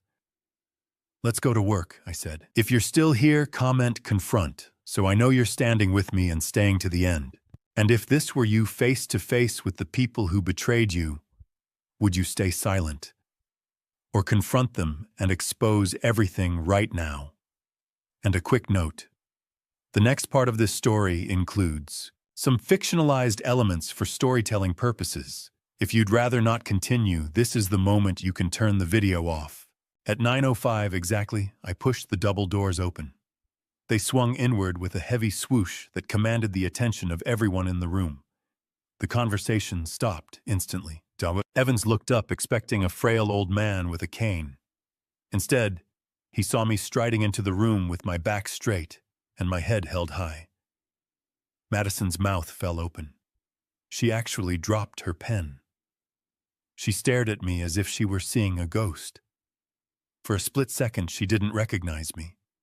She was looking for the victim she had created, not the father she had feared growing up. Brandon stopped bouncing his leg. He froze, his eyes darting from me to the 2 large men standing behind me, blocking the exit.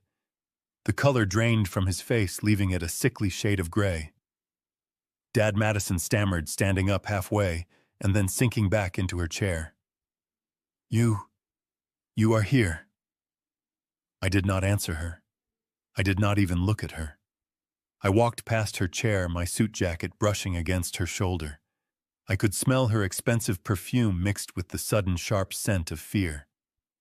I walked to the head of the table where Mr. Henderson, the title agent, was sitting. He looked up, confused and intimidated by my presence. "Excuse me," I said, my voice deep and resonant, filling the room without effort. "You are in my seat." The agent scrambled up, gathering his papers, clutching them to his chest like a shield. "Oh yes, Mr. Sullivan. Of course, we were waiting for you to sign the final disclosures."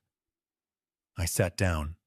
I took a moment to unbutton my jacket and adjust my tie. I placed my hands on the mahogany table. My hands were steady, not a tremor, not a shake. I looked across the table at the young couple. Dr. Evans and Rebecca looked confused.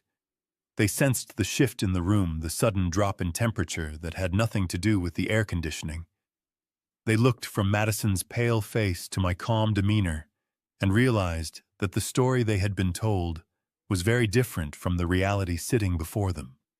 "Dad," Madison hissed, leaning forward. Her voice was sharp, edging on hysteria. "What are you doing? Why are you dressed like that? Just sign the papers so Dr. Evans can get the keys. We are on a tight schedule." She was trying to regain control, trying to bully me back into the role of the helpless senior. But her voice cracked. She saw Sarah standing by the door holding the file. She saw the detectives. Her brain was racing, trying to connect the dots, but the picture was too terrifying to accept. Brandon cleared his throat, a sound like dry leaves crushing. "Yeah, Gerald. Let's just get this done. We have the car waiting downstairs to take you to the place." I slowly turned my head to look at Brandon. I held his gaze until he looked away, unable to bear the weight of it. "There is no car, Brandon," I said softly, "and there is no place." Then I turned my attention back to the buyers. I gave them a genuine, apologetic smile. "Dr. Evans, Rebecca, I want to thank you for coming today. I apologize for wasting your time and for the deception you have been subjected to." "Deception, Doctor?" Evans asked, his hand instinctively moving to cover the check on the table. "Mr. Sullivan, I don't understand. Is there a problem with the inspection?" Madison stood up, slamming her hand on the table. "Dad, stop it! He is having an episode!" she shouted to the room, desperate to drown me out. "He is confused. He doesn't know what he is saying." "Give me the pen. I have power of attorney. I will sign for him." She reached for the document, her hand clawing at the air. I did not move. I did not raise my voice. I simply looked Dr. Evans in the eye and delivered the words that would shatter her world. "I am sorry, Doctor," I said, my voice calm and final, "but this house is not for sale." The room went dead silent. You could hear the hum of the refrigerator in the kitchenette down the hall. "Not for sale," Madison whispered, her face contorting into a mask of pure rage. "You can't do this. The deal is done. We have a contract." "No, Madison," I said, turning to face her fully for the first time. "You have a fraud. A truand. And I am canceling the show." Sarah stepped forward before Madison could scream again, placing a heavy file folder onto the polished mahogany table with a thud that sounded like a gavel striking a block. The room was so quiet that the sound echoed off the glass walls. She did not look at Madison or Brandon. She looked directly at Mr. Henderson, the title agent who was already sweating through his cheap suit. "This is a certified copy of the deed for the property at 45 Dearborn Street," Sarah announced, her voice cutting through the tension like a scalpel. "As you can see, Mr. Henderson, the property was transferred into the Patricia Living Trust 5 years ago. The grantor was Gerald Sullivan. The sole trustee is Gerald Sullivan." She slid another document across the table. "And this," she continued, "is the quitclaim deed your agency prepared last week. It purports to transfer the property from Gerald Sullivan, the individual, to Madison Sullivan Dunn. However, Gerald Sullivan, the individual, had no title to transfer. The title was held by the trust. Therefore, this document is void ab initio.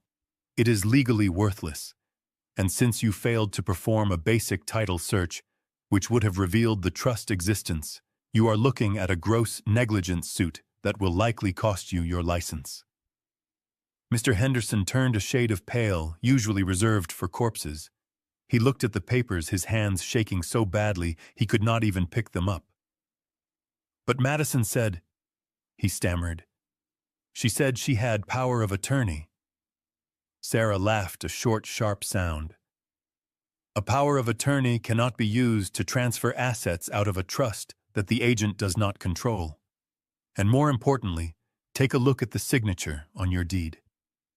She pointed to the jagged, shaky scrawl on the fraudulent document and then laid a canceled check from 5 years ago next to it. The difference was undeniable. One was the writing of a man pretending to be weak. The other was the bold, confident stroke of a builder. "That signature is a forgery," Sarah said, "and using a forged document to facilitate a real estate transaction of this magnitude constitutes wire fraud and grand larceny." Dr. Evans stood up abruptly, pushing his chair back. He looked at the cashier's check on the table as if it were contaminated. He grabbed it, his knuckles white. "I think we have seen enough," he said, his voice trembling with anger. "Mr. Sullivan, I am deeply sorry. We had no idea." He turned to Madison, who was sitting frozen in her chair, her mouth opening and closing like a fish out of water. "You should be ashamed of yourself," he spat at her. "You wasted our time. You wasted our emotional energy. And you tried to make us accomplices to a crime. My lawyer will be contacting you regarding the inspection fees and the legal costs we incurred. Do not ever contact us again." "Come on, Rebecca," he said, guiding his wife toward the door. "Let's get out of here." They walked out, leaving a vacuum of silence in their wake. The check, the $1.8 million lifeline, was gone. The door clicked shut, and the sound was like a prison cell locking. Madison stared at the empty space where the money had been. The reality crashed down on her all at once. The Paris apartment, the escape plan, the new life. It all evaporated in seconds. She turned to me, her face twisting into a mask of pure, unadulterated panic. "You are crazy!" she screamed, jumping up from her chair. Her composure was gone, replaced by the feral desperation of a trapped animal. "You are insane! Do you know what you just did? You just killed us!" She pointed a shaking finger at Brandon, who had slumped down in his chair, his eyes wide and unseeing. "He needs that money," she shrieked. "He owes people, Dad, bad people. If he does not pay them by Monday, they are going to kill him. Do you understand? You just signed his death warrant." I sat there unmoved by her hysterics. I adjusted the cuff of my shirt, watching her unravel. "I know," I said calmly. She froze. You know I know about the crypto, Madison," I said. "I know about the gambling. I know about the $500,000 he borrowed from Vargos and the Apex Asset Recovery Group." Brandon let out a whimper. It was a pathetic sound. He looked at me, terror flooding his eyes. How do you know Vargos?" I reached into my briefcase. I did not hurry. I let them wait. I let the fear marinate. I pulled out the thick file folder I had secured yesterday. I opened it and extracted the promissory note, the one with the aggressive interest rates and the violent clauses. I slid it down the long table. It stopped right in front of Brandon. "Is this the debt you are worried about?" I asked. Brandon looked down at the paper. He recognized it instantly. "Yes," he whispered, tears starting to stream down his face. "They are going to break my legs, Gerald. They are going to kill me." "No, they are not," I said, leaning back in my chair. "Because you do not owe Vargos anymore." I tapped the paper with my index finger. "I bought the note," I said simply. The room went silent again. Madison looked from the paper to me, her brain struggling to process the shift in power. What do you mean you bought it?" she asked, her voice barely a whisper. "I mean I am the holder of the debt," I explained. "I paid Vargos off this morning. He was quite happy to take 70 cents on the dollar for a bad loan. He assigned all rights of collection to the Patricia Living Trust. I looked Brandon dead in the eye. You do not owe the loan shark anymore, Brandon. You owe me. You owe me $500,000 plus interest and penalties. And unlike Vargos, who might just break your legs, I have lawyers who will strip you of every asset you will ever own for the rest of your life. I paused, letting the weight of that sink in. And since the terms of this note state that the full amount is due immediately upon demand, I am demanding it. Pay me. Now. Brandon looked like he was going to vomit. He shook his head slowly. I don't have it, Gerald. You know I don't have it. That is why we were selling the house. I know, I said, cold and unyielding. Which brings me to you, Madison. I turned my gaze to my daughter. She was trembling, leaning against the table for support. She looked small now, stripped of her arrogance. You were counting on your business to keep you afloat once you got to Paris, right? I asked. You thought you could run your real estate empire remotely. I pulled another document from my briefcase. The lease assignment from Frank Russo. Well, that is going to be difficult, I continued, because you don't have an office anymore. I tossed the lease agreement onto the table next to the debt note. I bought the building, I said. Or at least I bought your lease and your arrears. I am your new landlord, Madison, and you are 6 months behind on rent. She shook her head, tears finally spilling over. No. Dad, please. I exercised my right as the property owner this morning, I said, ignoring her tears. I changed the locks on your office an hour ago. Your computers, your files, your client lists, they are all locked inside. And they will stay there until you pay every cent of the back rent you owe, which we both know you cannot do. I stood up slowly, towering over them. So let's recap, I said, my voice booming in the quiet room. You have no house, you have no buyer, you have no office, you have no career, and you owe me $500,000. Brandon let out a low moan and slid out of his chair, collapsing onto the floor. He didn't faint, he just gave up. He curled into a ball, burying his face in his hands, sobbing like a child. Madison stood there, staring at me with a look of absolute horror. She realized finally that the father she had underestimated, the old man she thought was weak, had just systematically dismantled her entire life in less than 10 minutes. Why, she whispered, why would you do this? We are your family. Family. I repeated the word, tasting bitter. Family does not lock their father out in the snow. Family does not steal their father's home. Family does not wish for their father to die in a warehouse so they can go to Paris. I buttoned my jacket. You wanted to put me in the trash, Madison, I said. You wanted to discard me like I was garbage. I looked down at her, at the ruin of the woman I had raised. But you forgot one thing about me. I started my life cleaning up construction sites. I started my life hauling debris. I leaned in close so she could see the fire in my eyes. I am a garbage man, Madison, and I have been cleaning up trash my whole life. I straightened up and looked toward the door where Detectives Miller and Kowalski were waiting. I gave them a curt nod. Officers, I said, pointing to my daughter and her husband. These are the individuals who forged my signature and committed wire fraud.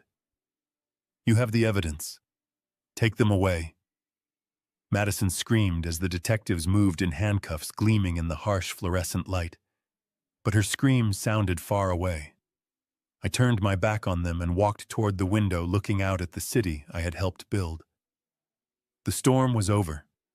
The cleanup had begun. The sound of handcuffs clicking shut is a unique sound. It is mechanical, cold, and final. In that opulent conference room with the view of the city I helped build it, rang out louder than any scream. Detective Miller was professional but firm as he pulled Brandon's arms behind his back. Brandon did not fight. He was a puddle of a man, destroyed not by violence, but by the weight of his own consequences. He sobbed openly, his face pressed against the mahogany table where he had thought he would become a millionaire. Madison was a different story. When Detective Kowalski took hold of her arm, the shock wore off, and the denial set in. She began to thrash her heels slipping on the plush carpet.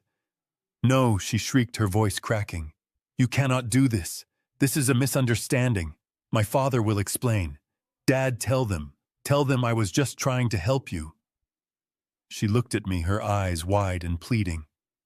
The mask of the shark was gone, leaving behind the face of the child I had raised, the child I had pushed on swing sets and tucked into bed.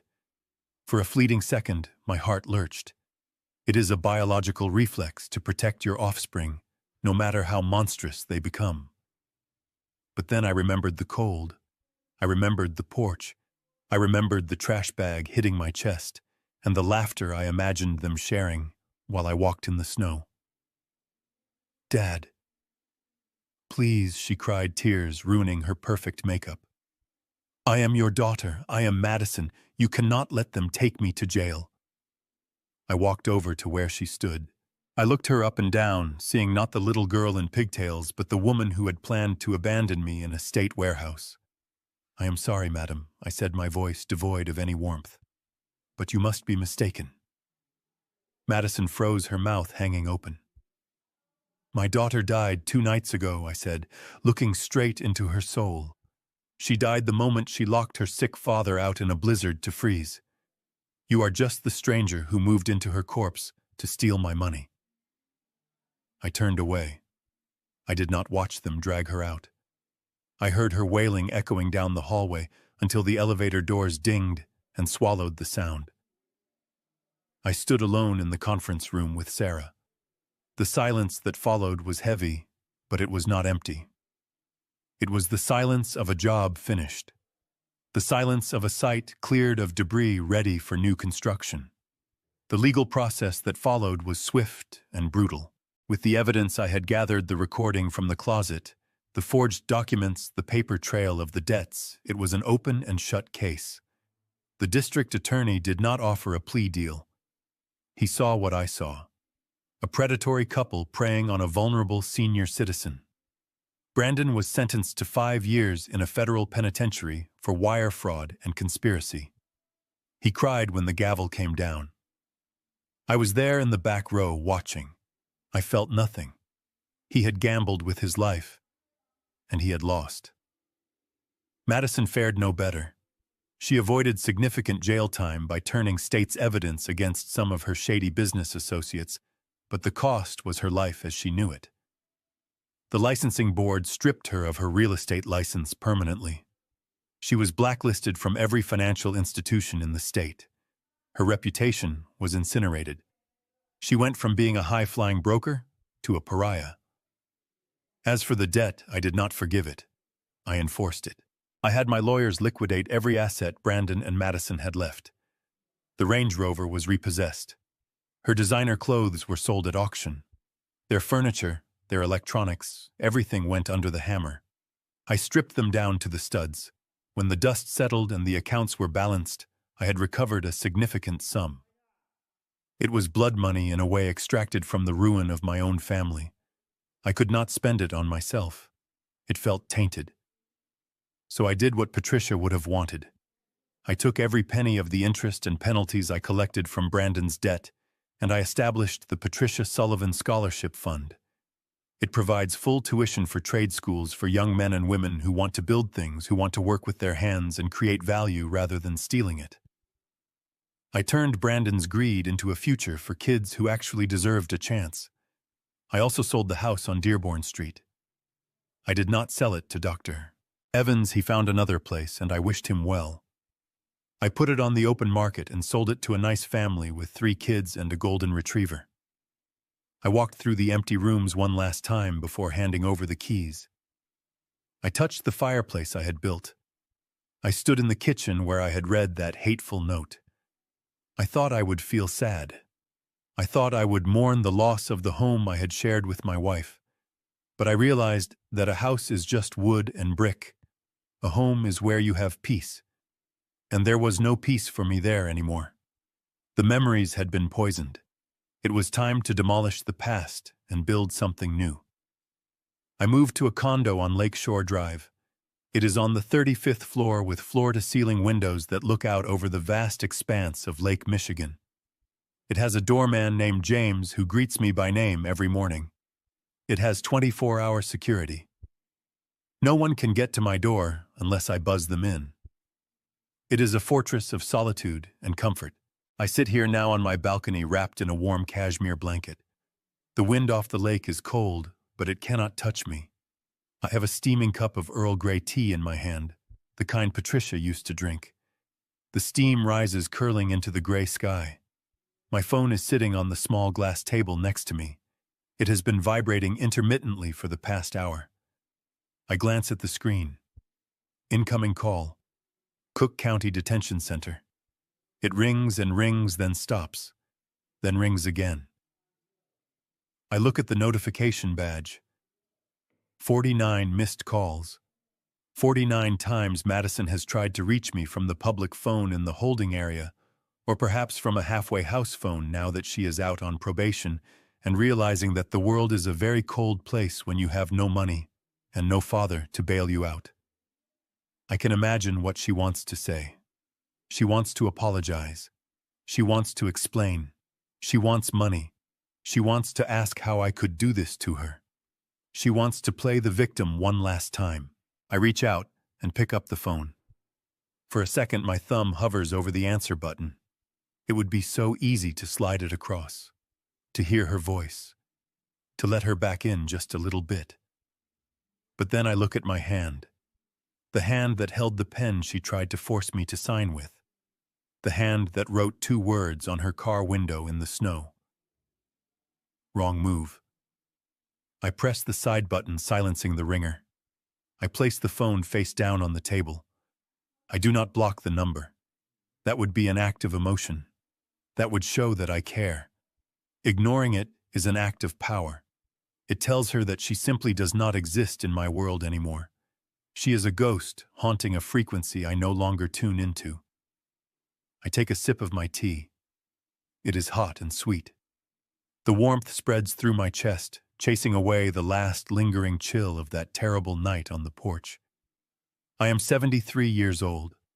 I have cancer, but it is in remission. I have money in the bank. I have a view of the city I love, and for the first time in a long time, I have absolute silence. I lean back in my chair and close my eyes, listening to the wind whip around the building. I am not lonely. I am free. They tried to throw me away. They tried to tell me my place was in the trash. But they learned the hard way that you should never underestimate the man who built the foundation you are standing on. Because if he wants to, he can pull it out from under you and watch you fall. I smile to myself, a small private smile of victory. I cleaned up the mess. I balanced the books. And I survived. It was without a doubt the best move of my life. The seasons in Chicago change with a violence that rivals the city's politics. The brutal winter that had served as the backdrop for my betrayal finally broke, giving way to a wet, gray spring and then a sudden, humid summer. It has been 6 months since I sat in that conference room and dismantled my daughter's life. 6 months since I moved into the condo on Lakeshore Drive. People often ask me, usually in hushed tones over dinner or coffee, if I have regrets. They wonder how a father can sleep at night, knowing his only child is sitting in a cell wearing an orange jumpsuit instead of designer silk. I tell them I sleep just fine.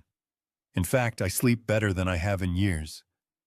I was standing in the center of a large open workspace in the West Loop, a renovated warehouse that smelled of sawdust and fresh paint. This was the new headquarters of the Patricia Sullivan Trade Initiative. Around me, 20 young men and women were busy at work learning how to frame walls, how to wire circuits, how to sweat copper pipes. They were the kind of kids society usually overlooks. Kids from rough neighborhoods, kids who didn't have the money for college, kids who reminded me of myself 50 years ago. "Mr. Sullivan," a voice called out. I turned to see Marcus, a 19-year-old from the South Side, wiping grease off his hands with a rag. He had been one of our first scholarship recipients.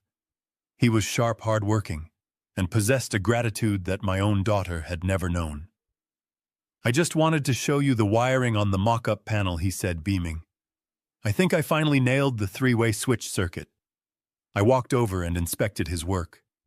The wires were stripped cleanly, the connections were tight, the layout was logical and neat.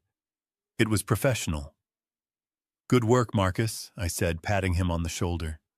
"You have good hands. Respect the trade and it will feed you for life." He grinned. "Thank you, sir. I wanted to say thank you again. For everything. My mom, she cried when I told her I got my certification last week. She said you are an angel."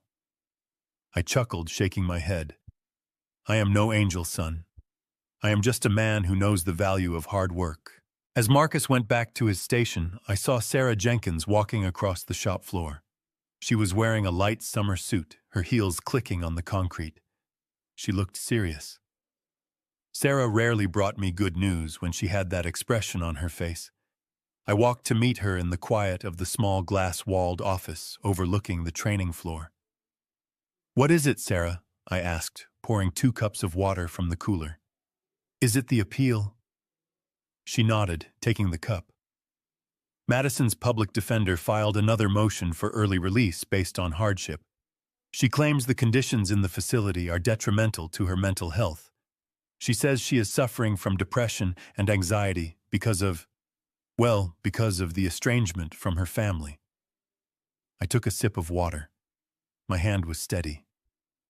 6 months ago, that might have stung. Now it just felt like reading a weather report about a storm in another country. "Estrangement," I repeated dryly. "That is a fancy word for consequences. What did the judge say?" Sarah allowed herself a small, grim smile. Judge Harrison threw it out. He noted that her anxiety did not seem to prevent her from running a Ponzi scheme or defrauding a cancer patient. "She stays in Jerry. She serves the full 30 months. 30 months. 2.5 years. It seemed like a long time and no time at all." "And Brandon?" I asked. "He is not doing as well," Sarah said. "Federal prison is not a country club, despite what people think. He has been assigned to the laundry detail. Apparently he is not very popular. He tries to gamble with cigarettes and ramen noodles. He has already lost his commissary privileges twice. Old habits die hard." I looked out at the students on the floor. I saw Marcus laughing with another student as they measured a piece of drywall. They were building a future. Brandon was still trying to hustle in a cage. "There is something else," Sarah said, reaching into her bag. She pulled out a white envelope. It was standard-issue prison stationery.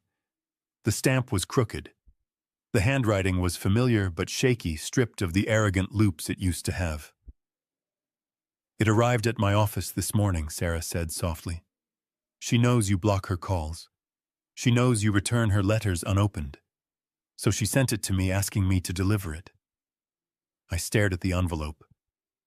"Madison Sullivan, inmate, number 78492. "You do not have to read it, Jerry," Sarah said. "I can shred it right now. You owe her nothing." I took the envelope. The paper felt cheap and rough against my fingertips. "No," I said. "I think I will read this one." I waited until I was back in my condo that evening to open it. I sat on my balcony, the city lights reflecting off the black water of Lake Michigan below. I had a glass of scotch in my hand, a 15-year-old single malt that I had bought to celebrate my remission scan coming back clean last week. I was healthy. I was wealthy. I was free. I slit the envelope open with a silver letter opener. "Dear Dad, I hope this letter finds you well. I know you are angry. I know I messed up. I have had a lot of time to think in here, Dad. Too much time.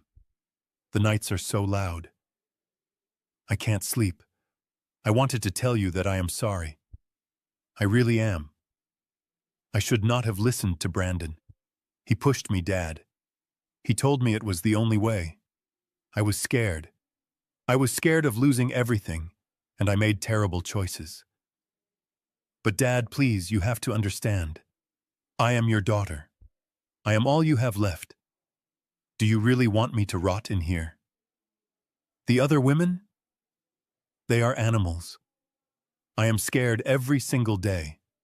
I heard you started a scholarship fund. I heard you gave away hundreds of thousands of dollars to strangers.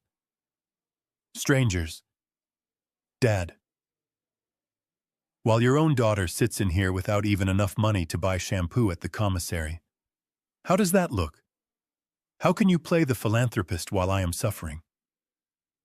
Please, Dad. I am not asking you to get me out. I know you won't do that. But please just put some money on my books. Just enough so I can live like a human being. I promise I will pay you back when I get out. I have ideas, Dad. I can start over. We can start over. Don't you miss me? Don't you miss the holidays? Who is going to take care of you when the cancer comes back? Because it will come back, Dad. And when it does, you are going to need family. You are going to need me. Love, Maddie.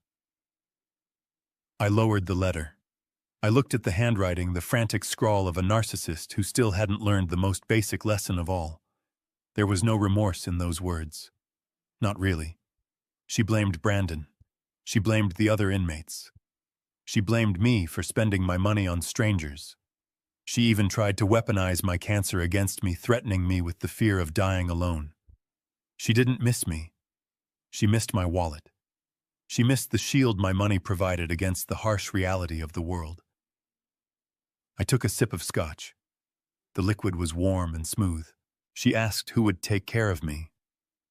I thought of Sarah, who handled my affairs with integrity and love.